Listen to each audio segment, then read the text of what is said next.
In every one of us is a poor person. There's still a poor person inside me. There's also a middle class person, and the middle class persons want security. They want that steady paycheck. And there's a rich person. And they're all inside of us, except that it's not taught. You're taught to go to school, get a job, and get a paycheck. You're not taught to how to get rich. If you read Rich Dad, Poor Dad, my rich dad refused to pay me. He said the paycheck was one of the most damaging things you could take in your life. He says the moment you take a paycheck, you're an employee, and that's the mindset. So my rich dad never paid me. He drove my poor dad, government employee, nuts. You gotta pay people, you gotta pay people. And Rich Dad was not saying that the paycheck was bad. He says you didn't want to be a slave to money. So as an entrepreneur, if Rich Dad folded, I just started another company. I don't need a paycheck. I don't need anybody to take care of me. If my government doesn't like me, I move to another country because they need entrepreneurs there. So the entrepreneur is not so much the business. The entrepreneur is really the mindset and the skill sets and the different set of rules. You see, small business does not operate in the same rules as big business. Entrepreneur is a mindset first, a skill set, and rules.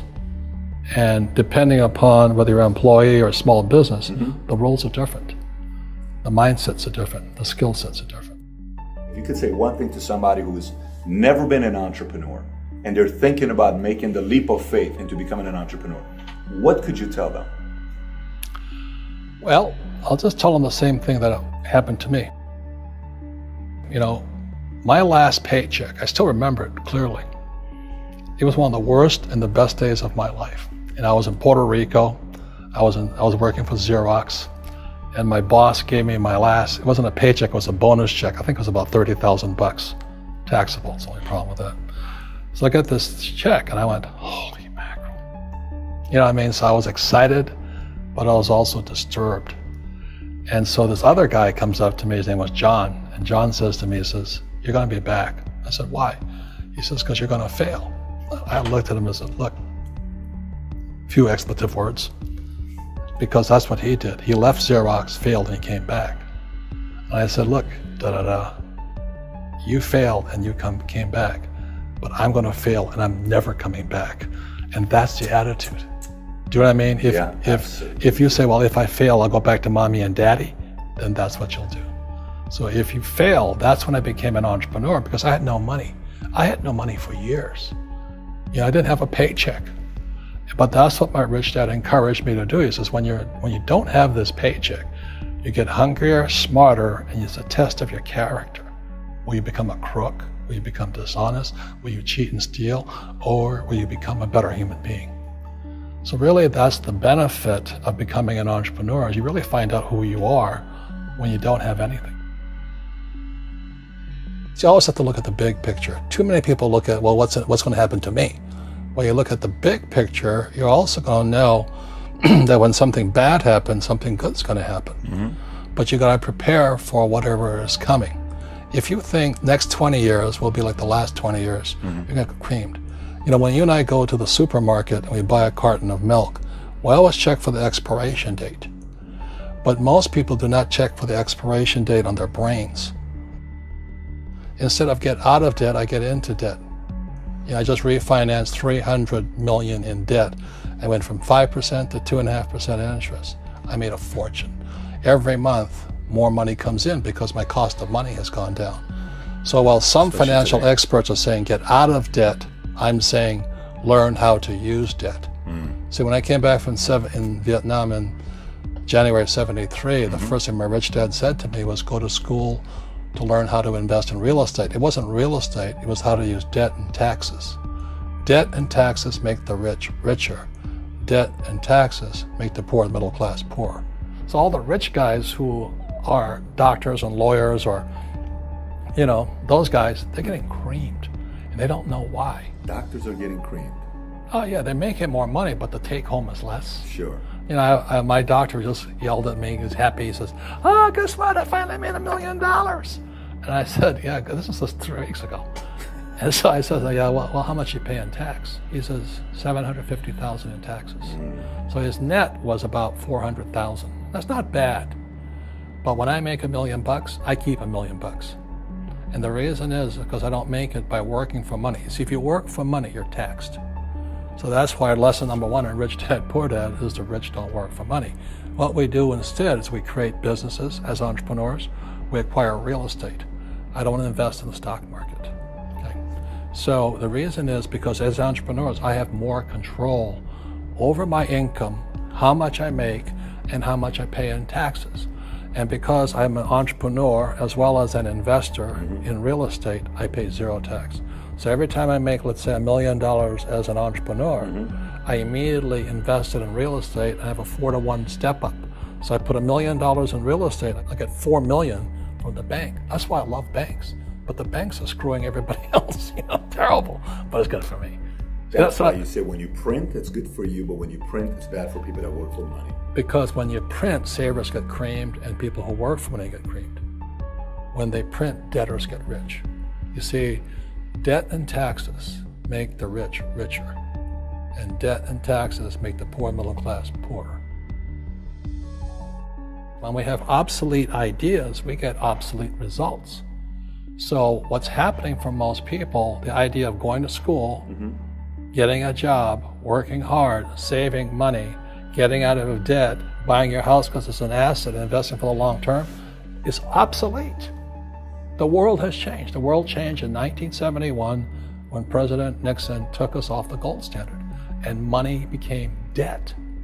What if we get rid of school? Then what would happen? Would it be better if we had no educational system at all? No, I'm saying education is more important before. It's just obsolete. There's Moore's Law which states information doubles every 18 months. In other words, everything's obsolete 18 months. So, and this is just a recent phenomenon. So when you come out of school, you're already obsolete. And that's why I'm the old guy, I meet my friends who went to Harvard. I say, I went to Harvard. I said, yeah, that was how long, 50 years ago? Today, the banks are charging you interest to save money. In other words, banks don't want your money because they printed too much of it. And that's why there's this bubbles in stocks and bubbles in real estate and all this. People are dumping the cash because, as I said in here, savers are losers and cash is trash. And yet people, well, I want a high-paying job. Well, that's an obsolete idea. Get out of debt is an obsolete idea. You should learn how to get into debt, how to use debt to get rich, and they'll never teach you about taxes. The reason the 1% is way up here and the 99% are going this way is because when you print money, 2 things happen: inflation and taxes. It's going to crush you. And any entrepreneur thinks, I'm just going to make money, I'm going to start a business and make a lot of money, because what we talk about, they really have got to smell the roses, man. That's not what the real entrepreneurs are doing. Most entrepreneurs, there's 28 million small business owners in America. 24 million are what are one-person entrepreneurs. They're called non-employee entrepreneurs. So and that's what happens is when people don't really understand what an entrepreneur does.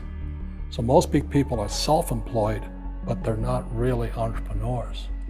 The self-employed pay the highest taxes of all, and nobody tells them that. Yeah, it's also called the entrepreneurial spirit, but what we were actually talking about was there's no such thing as a bad economy. There's the external, you and I, we all have an external economy, but we also have an internal economy, and the willpower is to change our internal economy. So for me, I can see the good and I can see the bad. I don't really give a damn, because I'm going to be rich anyway. But a poor person with a poor personal economy, all they're going to see is a bad economy, because they don't know how to make money in any economy. And a middle class person, they have a middle class economy. What they want is a nice house, and a steady paycheck, and the job, and the car. And so when you take their job away, to them, that's disaster. Well, since an entrepreneur doesn't have a job anyway, it's no big deal. So all I'm saying to people, and it's what Bucky Fuller taught me, is always 2 sides, you know what I mean? Unity is plural, at minimum 2. So if you think the economy is bad, it's because your economy is bad. If you think that steady, employment is important, then you'll see an economy without jobs. Your economy. Your economy versus the external economy. What you control versus what you can't control. I can control. Yeah, it's called an internal focus Mm-hmm. versus an external focus. So the real entrepreneur has an internal focus. That if they fall down, they say, "Oh, this is good, because I'm going to go up higher." You know, the average person will fall down and say, "Oh, I'm going to take some Prozac," or somebody has a mistake. "Oh, the mistakes don't matter." Well, mistakes matter. It means you didn't know something.